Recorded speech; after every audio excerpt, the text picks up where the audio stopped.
To my YouTube channel. आज हम internet के बारे में पढ़ेंगे। अमूमन जब हम किसी मशीन या नई तकनीक के बारे में बात करते हैं ना, तो दिमाग में एक बहुत ही साफ और भौतिक तस्वीर बनती है। हाँ, बिल्कुल। जैसे कोई भौतिक वस्तु हो। एग्जैक्टली उदाहरण के लिए कार के इंजन को ही ले लीजिए। वहाँ हम साफ तौर पर देख सकते हैं कि पिस्टन कैसे काम कर रहे हैं, बेल्ट कैसे घूम रही है और ईंधन कैसे चल रहा है ना? सब कुछ एकदम आंखों के सामने होता है। बिल्कुल, मतलब उसकी एक ठोस कार्य प्रणाली होती है।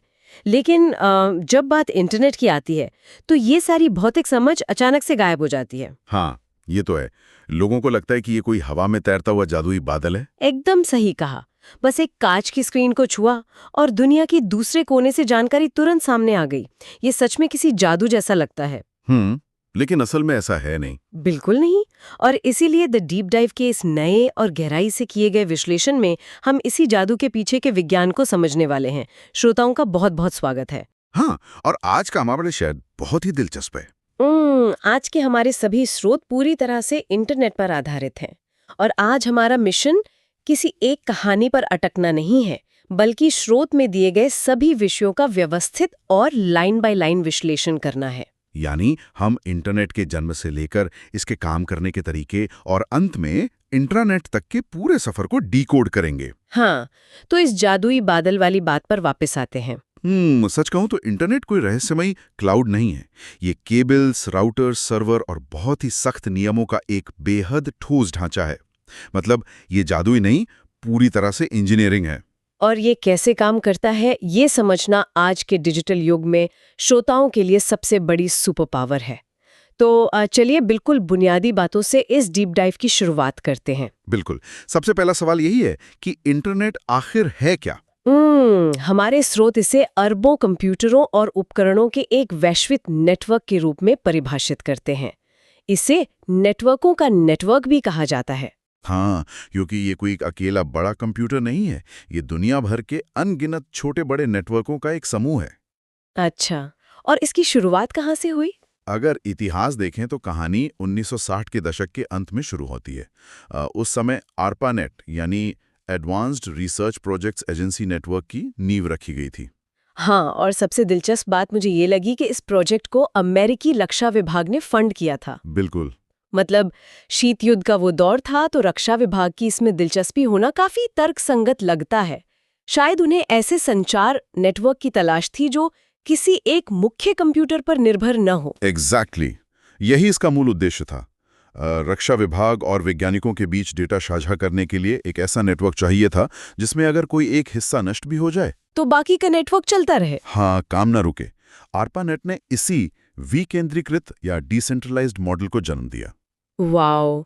और फिर 1980 के दशक में टीसीपी/आईपी के आने से तो जैसे पूरी क्रांति ही आ गई। वो एक बहुत बड़ा टर्निंग पॉइंट था।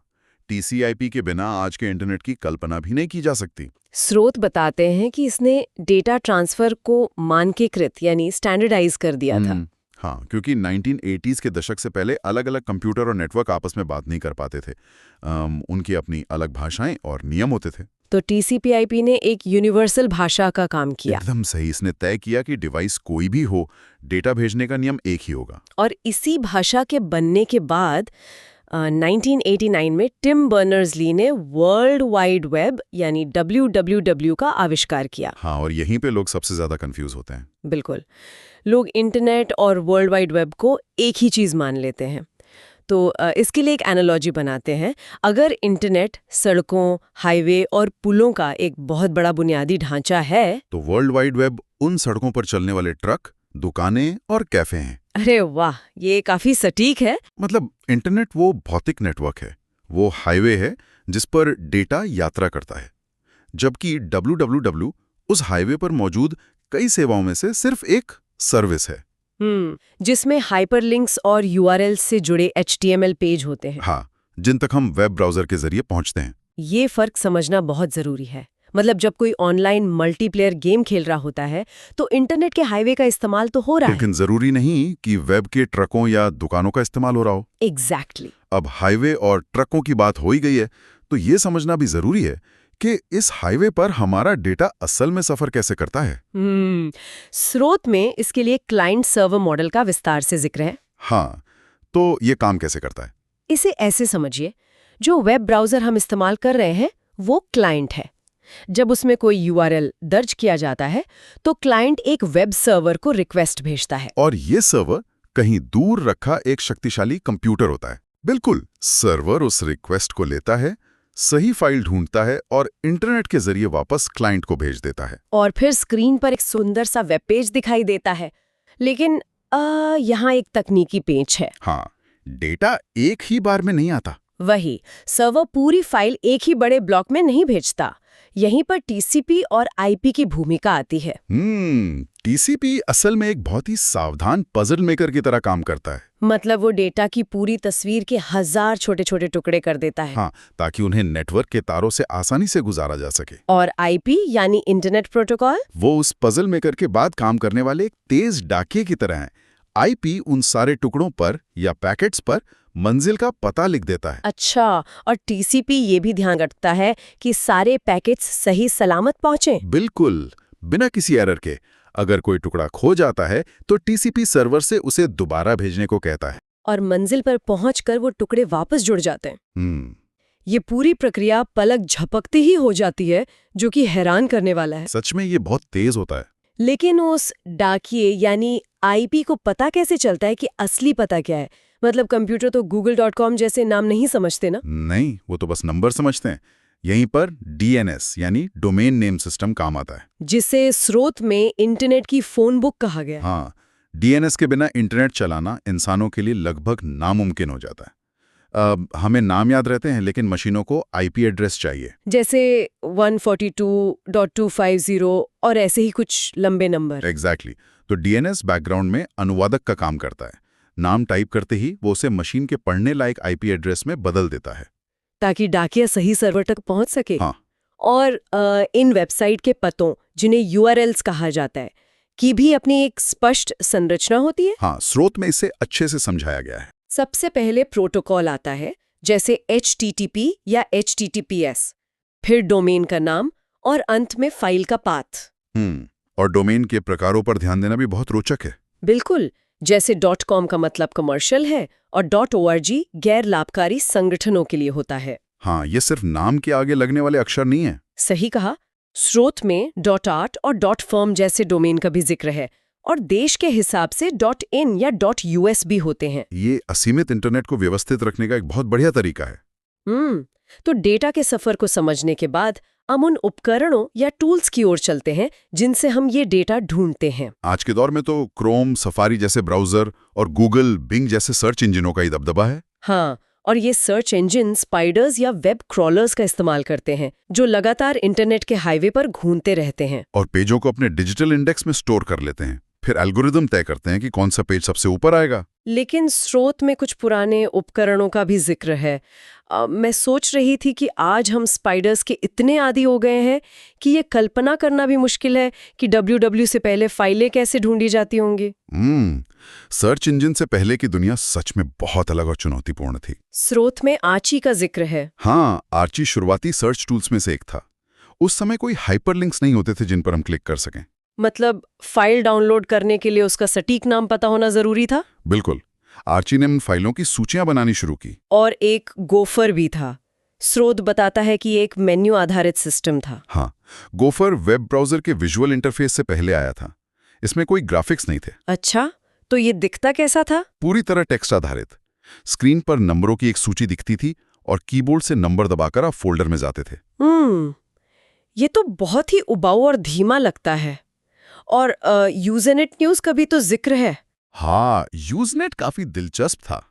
इसके काम करने का तरीका देखकर लगता है कि ये आज के लोकप्रिय फोरम और चर्चा वाले प्लेटफॉर्म्स का दादाजी था। ये तुलना एकदम सटीक है। इसमें लोग विषयों के अनुसार बटे न्यूज ग्रुप्स में संदेश पोस्ट करते थे। वाव! और पुराने टूल्स में टेलनेट भी था। स्रोत के अनुसार ये टेक्स्ट आधारित दो तरफा संचार की सुविधा देता था। टेलनेट की खासियत ये थी कि आप दुनिया के किसी भी हिस्से में बैठे कंप्यूटर में लॉगिन कर सकते थे और उसे कमांड दे सकते थे। वो भी सिर्फ टेक्स्ट की दुनिया में। आज के इंटरनेट यूजर्स को तो ये किसी दूसरे ग्रह की तकनीक लगेगी। हाँ, 4K वीडियो वाली जनरेशन के लिए ये समझना मुश्किल है।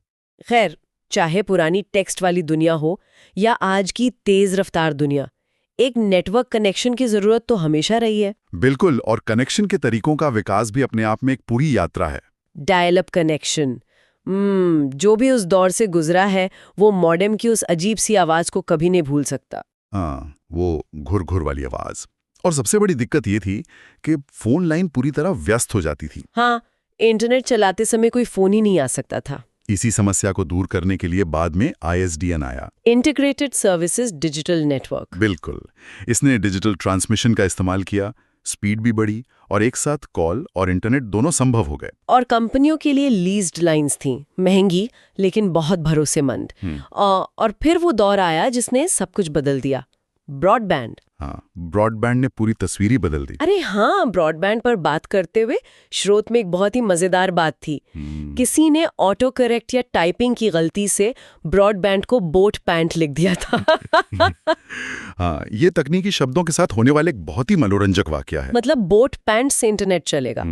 लेकिन गंभीरता से देखें तो ब्रॉडबैंड ने इंटरनेट को हमेशा ऑन रखने की सुविधा दी। डायल अप की तरह बार बार कनेक्ट करने की झंझट खत्म हो गई। फिर DSL, केबल और फाइबर ऑप्टिक्स आए। और इन सबको आम जनता तक पहुंचाने का काम ISP यानी इंटरनेट सर्विस प्रोवाइडर्स ने किया, जैसे जियो या एयरटेल। हाँ, जो हमें राउटर और स्पीड देते हैं।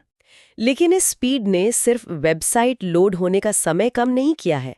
डायल अप से लेकर आज के AI चैटबॉट्स तक इंटरनेट ने हमारे जीने का तरीका ही बदल दिया है। स्रोत में इसके दैनिक उपयोगों की जो लिस्ट है वो इस बात का सबूत है।